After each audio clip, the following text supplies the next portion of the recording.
Hey there, in this quick video I'm going to talk about the E4 error code, what it actually means and what is like the reason why it's happening. So we're going to check to ensure that the motor cables are securely connected to the controller. If any of the cables connectors appear loose, completely power off and unplug the treadmill before unplugging and reattaching the cables. Once all the cables have been reattached, plug in and turn on the treadmill.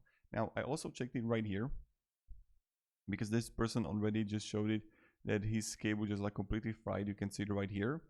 And so this can be like the motor overheated due to several possible factors.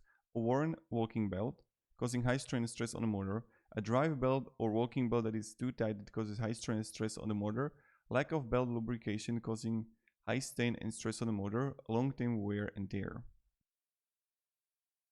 So the motor will need to be replaced as well as a possible walking belt. It really depends what did actually happen to it, right?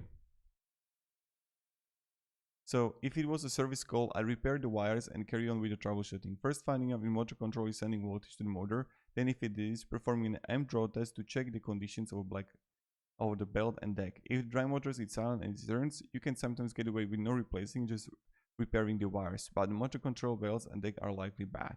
So we want to just actually check the wires if any of it is fried or no. If it is, you can possibly like just change the wires, but if it's not going to that help, then you have to look on the deeper issues. Maybe this video was useful. I'm sorry, I just really like making these guides. So have a great day and goodbye.